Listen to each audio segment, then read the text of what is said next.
9 पुत्र के संरक्षण के लिए पिता की योजना।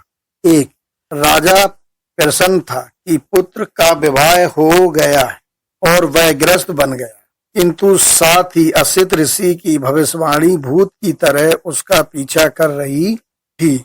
2 उस भविष्यवाणी को पूरा न होने देने के लिए उसने सोचा कि सिद्धार्थ गौतम को काम भोगों के बंधन से अच्छी तरह से बांध दिया जाए। 3 इस उद्देश्य की पूर्ति के लिए शुद्धोधन ने अपने पुत्र के लिए 3 महल बनवाए, एक ग्रीष्म ऋतु में रहने के लिए, दूसरा वर्षा ऋतु में रहने के लिए और एक तीसरा शीत ऋतु में रहने के लिए। उसने इन महलों को हर तरह के भोग विलास के साधनों से सुसज्जित किया। 4 हर महल के गिर्द एक एक सुंदर बाग था, जिसमें नाना तरह के फूलों से लदे हुए पेड़ थे। 5 अपने पुरोहित उदाई के परामर्श से उसने निश्चय किया कि कुमार के लिए एक अंतःपुर की व्यवस्था करनी चाहिए, जहां सुंदरियों की कमी न हो। 6 शुद्धोधन ने तब उदाई को कहा कि वह उन षोडशियों को संकेत कर दे कि वे कुमार का चित्त जीतने का प्रयास करें। 7 उदाई ने सुंदरियों को इकट्ठा कर कुमार का चित्त लुभाने का संकेत ही नहीं किया, विधि भी बताई। 8 उन्हें संबोधित करके उसने कहा, आप सब इस तरह की कला में दक्ष हैं, आप सबको राग रंजित चित्त की भाषा का अच्छा परिचय है, आप सब सुंदर हैं, आकर्षक हैं, आप सब अपने कौशल में कुशल हैं। 9 आप अपने चातुर से उन ऋषि मुनियों को भी जीत सकती हैं जो काम जित माने जाते हैं, आप उन देवताओं को भी जीत सकती हैं जिन्हें केवल दिव्य लोक की अप्सराएं ही लुभा सकती हैं। 10 अपनी कला, अपनी चतुराई, अपने आकर्षण से पुरुषों की तो बात ही क्या, आप स्त्रियों तक को मोह ले सकती हैं। 11 अपने अपने क्षेत्र में आप सब इतनी कुशल हैं कि आप सब के लिए कुमार को काम रूपी रज्जू में बांधकर अपने बस में कर लेना किसी भी तरह कठिन नहीं हो सकता। 12 नवागत वधुओं को जिनकी आंखों पर लाज शर्म का पर्दा पड़ा रहता है, तो यह शोभा देता है कि वे संकोच से काम लें, आप सबको नहीं। 13 निसंदेह वह वीर भी महान है, लेकिन इससे तुम्हें क्या, स्त्री का बल भी तो महान होता है, यही तुम्हारा दृढ़ संकल्प होना चाहिए। 14 पुराने समय में काशी की एक वेश्या ने एक ऋषि को पथभ्रष्ट कर दिया था और उसे अपने पैरों में लिटाया था। 15 और उस महान ध्यानी प्रसिद्धि विश्वामित्र को घृताची नाम की अप्सरा ने 10 वर्ष तक जंगल में बंदी बनाकर रखा था। 16 इस प्रकार के अनेक ऋषि मुनियों को स्त्रियां रास्ते पर ले आई हैं। इस कुमार ने तो अभी तारुण के प्रथम प्रहर में ही पैर ही रखा है, इसका तो कहना ही क्या। 17 जब यह ऐसा है तो तुम निधड़क होकर प्रयास करो ताकि राज परिवार की परंपरा बनी रहे। 18 सामान्य स्त्रियां सामान्य आदमियों को वशीभूत करती हैं, किंतु धन है वे जो असाधारण मनुष्यों को वशीभूत करती हैं। 10 स्त्रियां राजकुमार को अपने बस में न ला सकी। 1 उदाई के ये शब्द स्त्रियों के हृदय को छू गए, उन्होंने कुमार को वशीभूत करने के लिए अपनी सारी शक्ति लगा देने का निश्चय किया।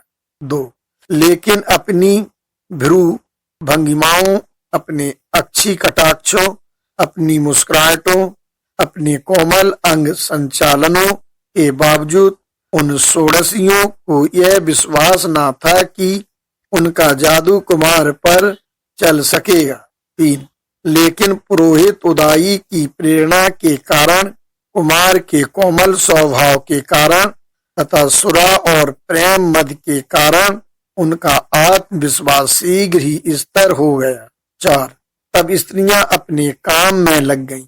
कुमार की स्थिति वैसी ही थी जैसी हथिनी समूह से घिरे हुए हिमालय के जंगल में विचरते हुए हस्तिराज की हो। 5. उन स्त्रियों से घिरा हुआ वह राजकुमार ऐसे ही सुशोभित होता था जैसे सूर्य देवता अपने दिव्य भवन में अप्सराओं से घिरा हो। 6.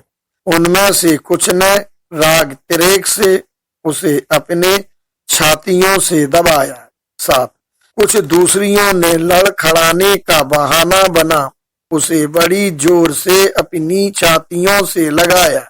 उसके बाद उन्होंने अपने लताओं से कोमल करों को उसके कंधों पर ढीला छोड़ अपना भार भी उस पर डाल दिया। 8. कुछ दूसरियों ने अपने सुरागंध रक्त वर्ण होठों वाले मुख से उसके कान में फुसफुसाया, मेरी रहस्यपूर्ण बातें सुनो। 9. कुछ दूसरियों ने जिनके वस्त्र इतरों से भीगे थे उसे आज्ञा देने की तरह कहा, हमारी पूजा यहाँ करो। 10. दूसरी नीलाम्बरा सुरा से मत होने का बहाना बनाते हुए अपनी जीभ को बाहर करके खड़ी हो गई जैसे रात के समय बिजली कौंध रही हो। 11. कुछ दूसरी घुंघरुओं का निनाद करती हुई इधर उधर घूमती थीं और अपने अर्ध आच्छादित शरीर का प्रदर्शन भी कर रही थीं। 12. कुछ दूसरी एक आम्र शाखा को पकड़े खड़ी थीं और अपनी कलश सादृश छातियों का प्रदर्शन कर रही थीं। 13. कुछ किसी पद्म सरोवर से आई थीं, हाथों में पद्म थे, आंखें भी पद्मों के ही समान थी। वे पद्म पाणी की तरह उस पद्म मुख का मुख राजकुमार के पास खड़ी थी। 14. एक दूसरी ने उचित हाव भाव के साथ एक गीत गाया ताकि वह संयत भी उत्तेजित हो सके। उसकी दृष्टि कह रही थी, अरे तुम किस भ्रम में पड़े हो। 15. दूसरी ने अपने प्रकाशपूर्ण चेहरे पर अपनी भ्रूरूपी कमान को पूरा तान कर उसकी मुख मुद्रा की नकल बनाई। 16. एक दूसरी जिसकी छाती पूरी उभरी थी और जिसके कानों की बालियां हवा में झूम रही थीं, जोर से हंसी और बोली, यदि सके तो मुझे पकड़ें। 17. कुछ दूसरियों ने उसे फूल मालाओं के बंधन में बांधने की कोशिश की। कुछ दूसरियों ने उस पर मधुर किंतु अंकुश के समान चुभने वाले शब्दों का प्रहार किया। 18. एक दूसरी ने उसे बुलाने के लिए एक आम्र वृक्ष की शाखा को हाथ में लेकर एक फूल दिखाया और प्रश्न किया, यह किसका फूल है। 19. एक दूसरी ने आदमी की सी चाल ढाल बनाकर कहा, ये स्त्री जित जा इस पृथ्वी को जीत। 20.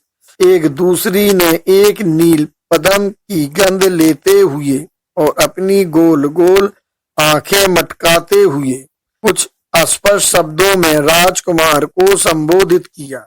21. स्वामी, मधुगंधी पुष्पों से आच्छादित इस आम फल को देखें, स्वर्ण पिंजर में बंद की तरह कोकिल यहाँ गाती है। 22. यहाँ आए और इस अशोक वृक्ष को देखें जो प्रेमियों का शोक वर्धक है और जहाँ मधुमक्खियां ऐसे गुंजार करती हैं मानो वे अग्नि दग्ध हों। 23.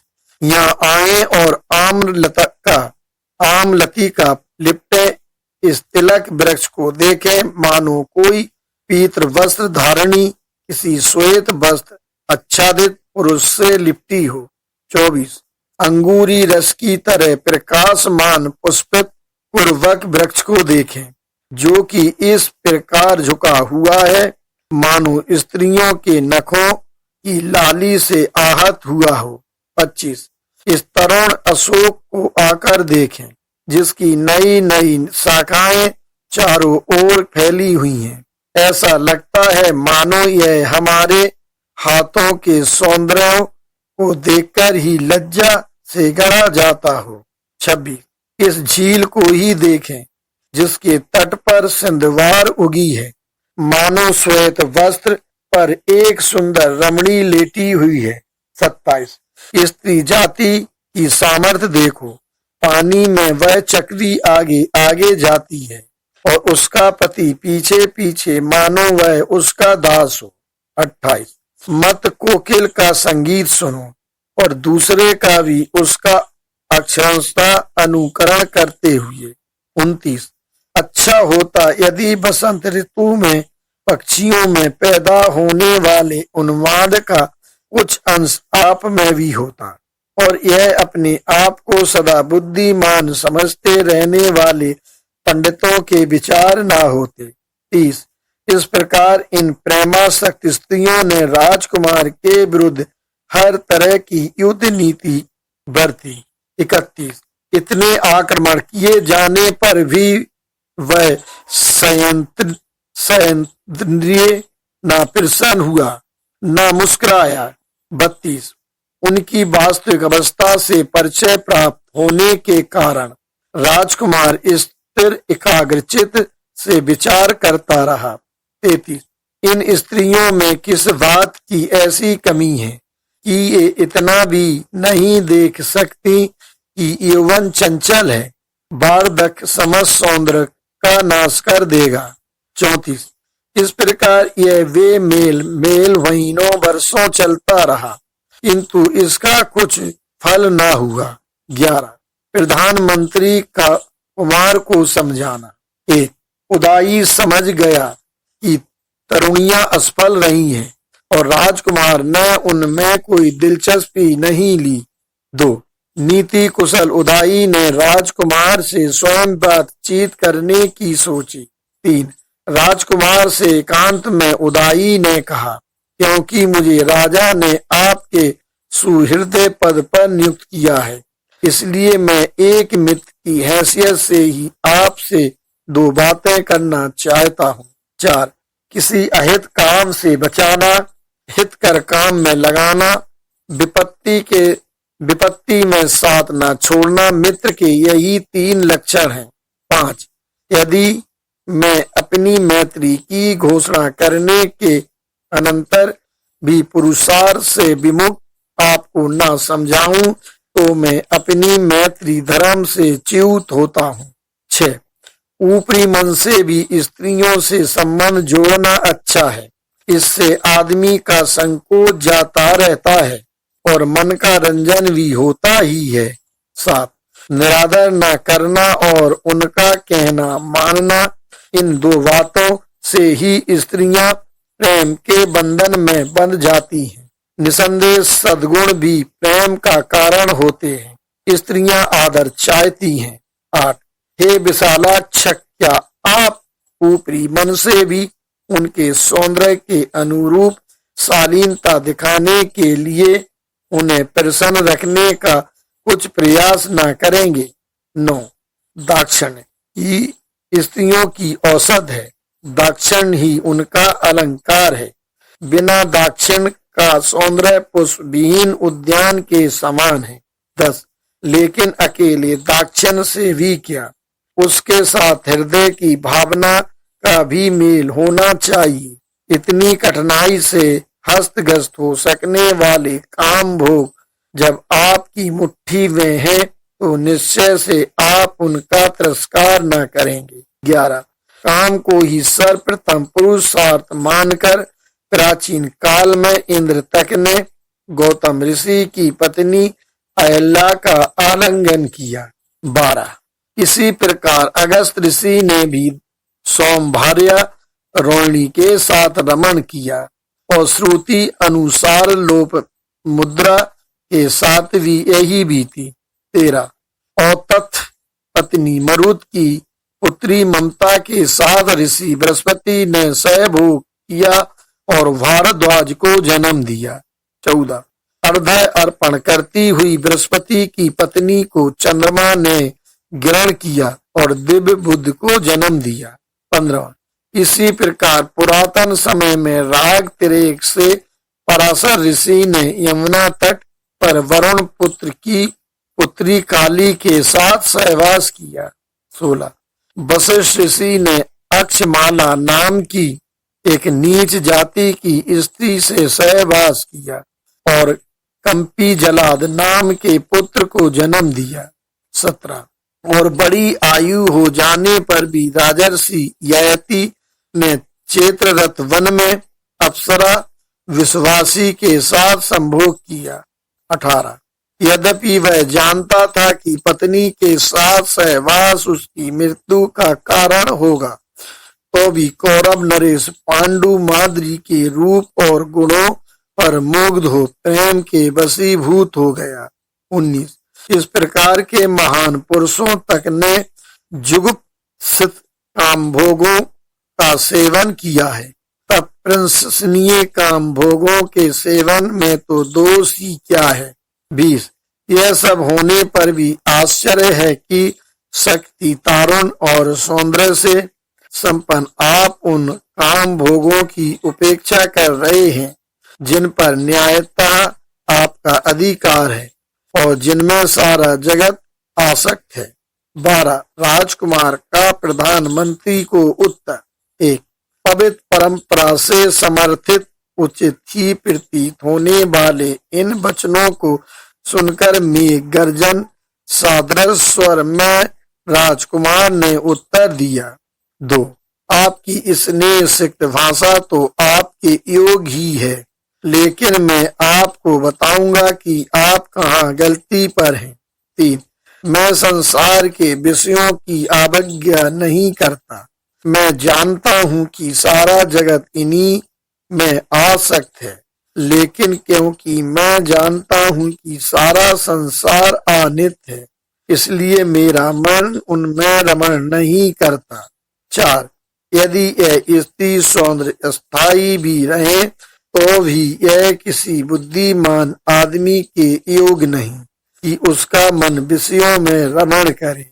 5 और जहाँ तक तुम कहते हो कि वे बड़े बड़े महात्मा भी विषयों के वशीभूत हुए हैं, तो वे इस विषय में प्रमाण नहीं है, क्योंकि अंत में वे भी क्षय को प्राप्त हुए हैं।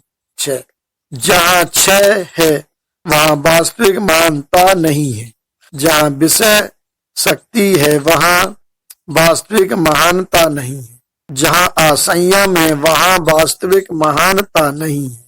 7 और यह जो आपका कहना है कि ऊपरी मन से ही स्त्रियों से स्नेह करना चाहिए, तो चाहे यह दक्षता से भी हो तो भी मुझे यह रुचिकर नहीं है। 8 यदि यह यथार्थ नहीं है तो मुझे स्त्रियों की इच्छा के अनुसार अनुवर्तन भी प्रिय नहीं है। यदि आदमी का मन उसमें नहीं है तो ऐसे अनुवर्तन पर भी धिक्कार है। 9 जहाँ राग का अतिशय है, जहाँ मिथ्यात्व में विश्वास है, जहाँ असीम आसक्ति है और जहाँ विषयों की सदोषता का यथार्थ दर्शन नहीं, ऐसी वंचना में भी क्या धरा है। 10 और यदि राग के वशीभूत हुए प्राणी परस्पर एक दूसरे को ठगते हैं, तो क्या ऐसे पुरुष भी इस योग नहीं कि स्त्रियों उनकी ओर देखें तक नहीं, और क्या स्त्रियां भी इस योग नहीं कि पुरुष उनकी ओर देखें तक नहीं। 11 नहीं बेटा 11 क्योंकि यह सब ऐसा ही है, इसलिए मुझे विश्वास है कि तुम मुझे विषय भोग के अशोभन कुपथ पर नहीं ले जाओगे। 12 राजकुमार के सुनिश्चित दृढ़ संकल्प ने उदाई को निरुत्तर कर दिया। उसने राजा को सारा वृत्तांत जा सुनाया। 13 जब शुद्धोधन को यह मालूम हुआ कि उसके पुत्र का चित्त इस प्रकार विषयों से सर्वथा विमुख है, तो उसे सारी रात नींद नहीं आई। उसके दिल में वैसा ही दर्द था जैसा किसी हाथी की छाती में जैसे तीर लगा हो। 14 अपने मंत्रियों के साथ उसने बहुत सा समय यह विचार करने पर खर्च किया कि वह इस उपाय से सिद्धार्थ को संसार के विषयों की ओर अभिमुख कर सके और उस जीवन से विमुख कर सके जिसकी ओर अग्रसर होने की उसकी पूरी संभावना थी। लेकिन उन उपायों के अतिरिक्त जिन्हें करके वे मात खा चुके थे, उन्हें कोई दूसरा उपाय नहीं सूझा। 15 जिनकी पुष्पमालाएं और अलंकार बेहद सिद्ध हो चुके थे, जिनके हाव भाव और आकर्षण कौशल निष्प्रयोजन सिद्ध हो चुके थे, जिनके हृदय में निगूढ़ प्रेम था, उन तरुणियों की सारी मंडली विदा कर दी गई।